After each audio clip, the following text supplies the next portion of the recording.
এখানে ক্লাস করতে আমার ভালো লাগে, কারণ এখানে শুধু বইয়ের পড়া না, বাইরের অনেক পড়াই আমরা জানতে পারি। লেখাপড়ায় আগ্রহ ফেরাতে অভিনব উদ্যোগ ডিজিটাল স্মার্ট ক্লাস। এমন ছবি আমরা ক্যামেরাবন্দি করলাম উত্তর 24 পরগনার হিঙ্গলগঞ্জ ব্লকের কনকনগর সৃষ্টিধর ইনস্টিটিউশনে। পড়ুয়াদের কাছে পড়াশোনাকে সহজ করে তুলতে অডিও ভিজুয়াল ক্লাস, যা ডিজিটাল ক্লাসরুম নামে পরিচিত। এমন অভিনবভাবে পাঠদান বর্তমান প্রজন্মকে পুঁথিগত শিক্ষার সঙ্গে অন্যান্য ক্ষেত্রেও আলোর দিশা দেখাচ্ছে এই বিদ্যালয়, যা সুন্দরবন অঞ্চলে সত্যি নজিরবিহীন বলা যেতে পারে। বিদ্যালয়ের প্রধান শিক্ষক পুলক রায় চৌধুরী বলেন, বই পড়ার পাশাপাশি ছাত্রছাত্রীরা ডিজিটাল ক্লাসরুমের মাধ্যমে আরো ভালো করে পড়াশোনা শিখতে এবং মনে রাখতে পারবে। উদ্ভিদ, প্রাণী, পোকামাকড়, পাখি সবগুলো নিয়েই একটা পৃথিবী। যদি আমরা পৃথিবীর কোনো একটা অংশকে ক্ষতিগ্রস্ত করি, তাহলে তার প্রভাব কিন্তু প্রকারান্তরে অন্য জীবজগতের উপর এসে পড়বে এবং আমাদের উপরে এসে পড়বে।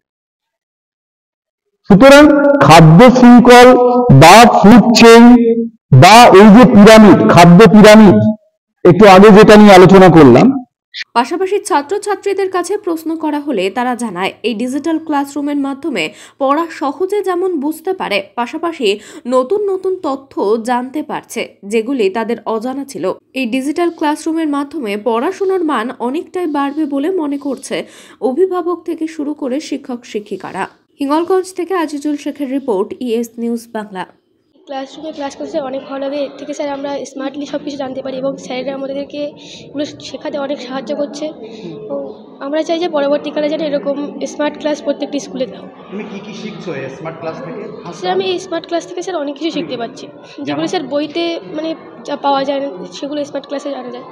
তুমি কোন ক্লাসে পড়ো? আমি ক্লাস 7 এ সেকশন। নাম ঐশী মণ্ডল। যে ছাত্রছাত্রীরা যখন স্কুল বন্ধ ছিল তখন তাদের কাছে কিভাবে শিক্ষাটাকে পৌঁছে দেওয়া যায়, এবং আমাদের মাননীয় হেডমাস্টার মশাইয়ের মানে উৎসাহ এবং মানে অ্যাক্টিভ ভূমিকা নেওয়ার জন্য আমরা এটা সম্ভব করতে পেরেছি এই ক্লাসরুমটা। এর ফলে যেটা হয় যে অনেক সময় দেখা যায় ক্লাস ছুটি আছে, স্কুল ছুটি আছে, তো তখন এখানে যদি কিছু ভিডিও বা কিছু মানে স্পেশাল ক্লাস অ্যারেঞ্জ করে তাদেরকে কিভাবে পৌঁছে দেওয়া যায়। আমরা সামার ভ্যাকেশন বা হচ্ছে পূজা ভ্যাকেশনের মধ্যেও এরকম করা হয়েছে, যে এখানে অ্যারেঞ্জ করা হয়েছে, এখান থেকে ওরা মোবাইলের মাধ্যমে সেটাকে দেখতে পেয়েছে, মানে ক্লাস কীভাবে ক্লাস হচ্ছে বা কোনো টপিকের ওপর ওদেরকে কোনো ভিডিও দেখানো, এগুলো আমরা করেছি। ঠিক আছে, একটা জিনিস হচ্ছে এখন নতুন যে মানে শিক্ষায় যে নতুন চেঞ্জগুলো আসছে, তাতে করে এটা তো পরিষ্কার শুধু ফিজিক্যালি ক্লাসরুমের বাইরে বেরিয়ে একটা ভার্চুয়াল ক্লাসরুম এটা সারা পৃথিবীর সাথে একটা কানেকশান তৈরি করে দেয়, যে তারা শুধুমাত্র সুন্দরবনের মধ্যেই না, সারা পৃথিবীর সাথে, সারা পৃথিবীর বড় মানে বিভিন্ন ইম্পর্ট্যান্ট ক্লাসরুমের সাথে কিভাবে তারা যুক্ত হতে পারে, সেটা একটা মাধ্যম বলা যেতে পারে এই স্মার্ট ক্লাসরুম। কারণ এখান থেকে ওরা সমস্ত পৃথিবীর সব কিছুর সাথে কানেক্ট হতে পারছে, সব কিছুকে দেখতে পাচ্ছে। স্যার আমার নাম সুদীপ্ত দে।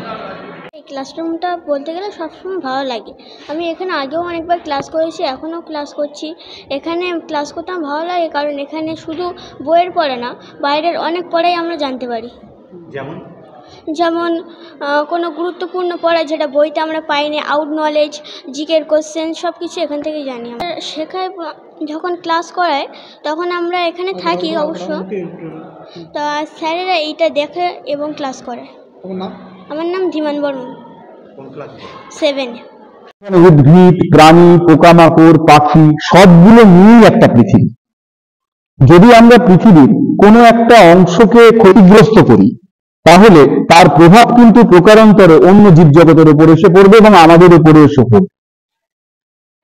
সুতরাং খাদ্য শৃঙ্খল বা ফুড চেইন বা এই যে পিরামিড, খাদ্য পিরামিড, একটু আগে যেটা নিয়ে আলোচনা করলাম, সেই বিষয়টা থেকে দেখো এখানে ঘাস খাচ্ছে কারা?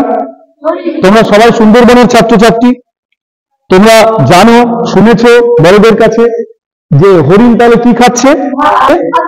খাদক।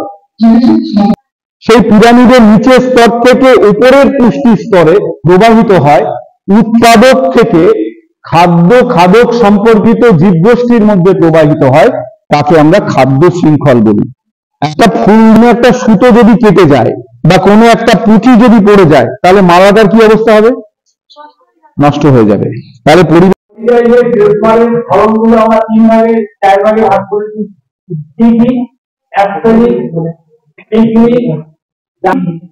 অ্যাথলেটিক্স মানে বেসবল হচ্ছে বেসবল আর ক্রিকেট হচ্ছে অ্যাথলেটিক্স যারা বেশি